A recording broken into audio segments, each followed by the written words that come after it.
ഒരു കറവക്കാരന്റെ കഥനകഥ. ഇതിലൊരു ക്യാരക്ടർ ഉണ്ട്, ഒരു പാലുകാരനാണ്. പാൽ ഉണ്ണി എന്നാണ് പേര്. ആൾക്കാര് പാലുണ്ണി എന്നാണ് വിളിക്കുന്നത്.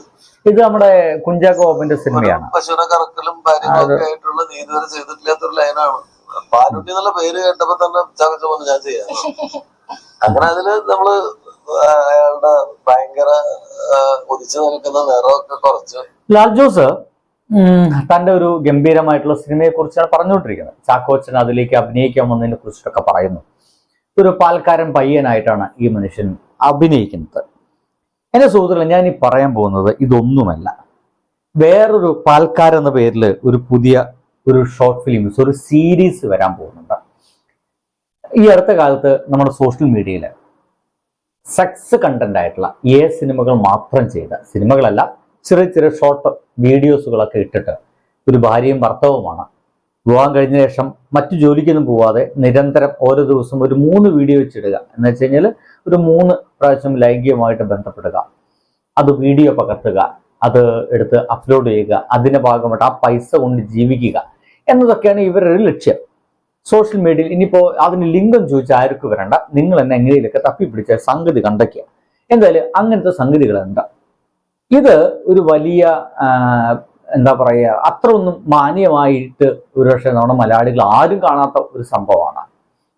അങ്ങനെയൊക്കെ ഒരു യൂട്യൂബ് ചാനലൊക്കെ തുടങ്ങുക, നമ്മുടെ തന്നെ എന്താ പറയുക സെക്സ്വൽ വീഡിയോസ് നമ്മൾ തന്നെ അതിൽ അപ്ലോഡ് ചെയ്യുക, അതിൽ നിന്ന് വരുമാനം കണ്ടെത്തുക, അങ്ങനെ ജീവിക്കുക എന്നൊക്കെ പറയുന്നത് ഒരുപക്ഷെ മലയാളികളായിട്ടുള്ള ആരും ചിന്തിക്കാത്തതും മറ്റുമായിട്ടുള്ള കാര്യമാണ്. പക്ഷെ ഈ അടുത്ത കാലഘട്ടത്തിൽ നമ്മുടെ ഇൻസ്റ്റഗ്രാം മറ്റും വന്നോട് കൂടിയിട്ട് അതിൽ സബ്സ്ക്രിപ്ഷൻസ് ഇനിയിപ്പോൾ എക്സ്ട്രാ സബ്സ്ക്രിപ്ഷൻസ് ഒരു 100-500 ഒക്കെ വെച്ചിട്ടൊക്കെ അതിൽ അവരുടെ എക്സ്ക്ലൂസീവ് കണ്ടന്റുകൾ ചില സ്ത്രീകളാണ് തുടങ്ങിയിട്ടുള്ളത്. സോഷ്യൽ മീഡിയയിൽ ഇൻസ്റ്റാഗ്രാമിൽ നോക്കിക്കഴിഞ്ഞാൽ നിങ്ങൾക്ക് ഇഷ്ടം പോലെ കാണാൻ കഴിയും. അവരുടെ തന്നെ എക്സ്ക്ലൂസീവുകളായിട്ടുള്ള കണ്ടന്റുകൾ കിട്ടാൻ വേണ്ടിയിട്ട് അങ്ങനെ പണം കൊടുത്തു കഴിഞ്ഞാൽ ഒരു മാസം അവരിടുന്ന എല്ലാ വീഡിയോസും എക്സ്ക്ലൂസീവുകളായിരിക്കും. ഈ എക്സ്ക്ലൂസീവ് എന്ന് വെച്ച് കഴിഞ്ഞാൽ കൂടുതൽ എക്സ്പോസിങ് ആയിട്ടുള്ള, ഈ സ്ത്രീകളെ ശരീരം കൂടുതൽ എക്സ്പോസിങ് ആയിട്ടുള്ള വീഡിയോസുകൾ അവരതിലിടുന്നു, അപ്ലോഡ് ചെയ്യുന്നു, ക്ലോസ് ചെയ്ത് വെക്കുന്നു. ഈ പണം കൊടുക്കുന്നവർക്ക് മാത്രം ഒറ്റത്തവണ അത് കണ്ട് ആസ്വദിക്കാം എന്നുള്ളതാണ് അതിൻ്റെ ഒരു പ്രത്യേകത. അതിനപ്പുറത്തേക്ക് വേറെ ഒന്നുമില്ല.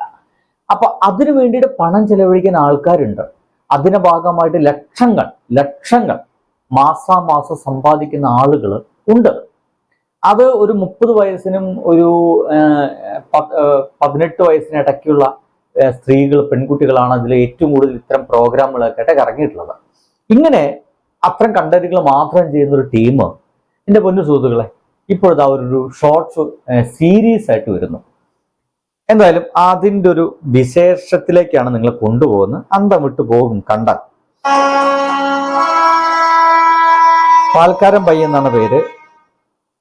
നോക്കൂ, ഇതാ ഇപ്പൊ കാണുന്ന ആ 2 ആളുകളാണ് അതിൻ്റെ ഏറ്റവും പ്രധാനപ്പെട്ട ആളുകൾ. ഒരുപക്ഷെ ഇത് കണ്ടവർക്ക് ഈ ഒരു സ്ത്രീയാണ് അതിൽ വേഷം, അവരുടെ ആ ഒരു സെക്ഷൽ കണ്ടന്റുകളൊക്കെ ഉള്ള ആ ഒരു വേഷം അഭിനയിക്കുന്ന ഒരാളാണ്.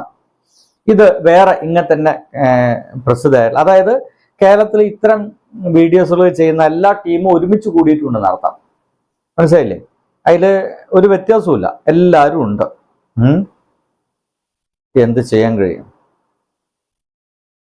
ഇതിന്റെ പേരെന്താ? പാൽക്കാരൻ. ഈ ഒരു സീരീസിന്റെ പേര് തന്നെ പാൽക്കാരൻ പയ്യൻ എന്നാണ്. ഞാൻ കുറച്ചു മുമ്പ് പറഞ്ഞില്ല, നമ്മുടെ ഇൻസ്റ്റാഗ്രാമിൽ ഇത്തരത്തിലുള്ള കുറെ ആളുകളുണ്ടെന്നാണ്. അങ്ങനെയുള്ള കുറെ ആളുകളാണ് ഇതിലുള്ളത്. അവരെല്ലാം ഒരുമിച്ച് കൂടിയിട്ട് എന്ന് വെച്ച് കഴിഞ്ഞാൽ അവരെല്ലാം ഒരുമിച്ച് കോളൊക്കെ ചെയ്ത് നമുക്കൊരു എന്തായാലും ഇപ്പൊ നമ്മൾ ഈ പരിപാടിക്ക് ഇറങ്ങി, ഇനി നമുക്ക് ഒരുമിച്ച് ഇത്തരത്തിലൊരു ഷോർട്ട് സീരീസ് തന്നെ ഇറക്കിയാലോ? കാരണം നമ്മുടെ മലയാളത്തിൽ അല്ലെങ്കിൽ ലോകത്തെല്ലായിടത്തും ഇത്തരം വീഡിയോസുകൾക്ക് വ്യൂവേഴ്സ് ഉണ്ട് എന്നുള്ളതാണ്.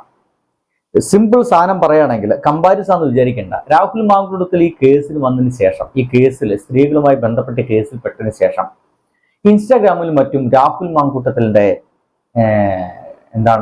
ലൈക്കിന്, ഒരു ഫോട്ടോയ്ക്കോ അല്ലെങ്കിൽ വീഡിയോയ്ക്കൊക്കെ ലൈക്കിന് അല്ലെങ്കിൽ അതിൻ്റെ പേജിൻ്റെ സബ്സ്ക്രിപ്ഷന് എണ്ണം കൂടുതലാണ്.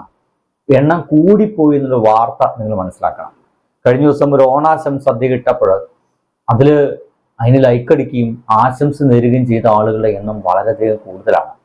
എന്തുകൊണ്ടാണ് ഇത്തരത്തിലുള്ളൊരു മാറ്റം ഇതിലൊക്കെ വരുന്നത് എന്നൊക്കെ ചോദിച്ചു കഴിഞ്ഞാൽ, എൻ്റെ പൊന്നു സുഹൃത്തുക്കളെ, ഇതാ ഇവരിറക്കുന്ന വീഡിയോസിന് ഇതേപോലൊക്കെ തന്നെ കാഴ്ചക്കാരുണ്ട് എന്നുള്ളതാണ്. അപ്പോൾ അവരിറങ്ങിയിട്ടുണ്ട്. മലയാള സിനിമ എന്ന് പറയുന്ന അല്ലെങ്കിൽ സീരീസ് എന്ന് പറയുന്ന ഒരു മേഖല കൃത്യമായിട്ട് മുന്നോട്ട് പോകുന്ന സമയത്ത് ഇത്തരത്തിലുള്ള സീരീസുകളും മുന്നോട്ട് പോകാനുള്ള ശ്രമം ഇവർ നടത്തുന്നുണ്ടെന്നർത്ഥം. ഇതൊരു പാരലൽ വേൾഡായിട്ട് നമ്മുടെ സമൂഹത്തിലുണ്ട്. അതിൽ പെട്ടുപോകുന്ന ആളുകൾ വളരെ കൂടുതലാണ്, പെടാതെ രക്ഷപ്പെട്ടു പോകുന്ന ആളുകളും വളരെ കൂടുതലാണ്. എന്തായാലും നിങ്ങൾ എൻ്റെ ഒപ്പം ഉണ്ടാകുന്ന പ്രതീക്ഷയോടെ ഞാൻ വീഡിയോ അവസാനിപ്പിക്കട്ടെ. ബൈ. ഇത്തരം വീഡിയോസ് സംബന്ധിച്ചിട്ടുള്ള നിങ്ങളുടെ അഭിപ്രായങ്ങൾ ഒന്ന് താഴത്ത് എഴുതി വെക്കണം.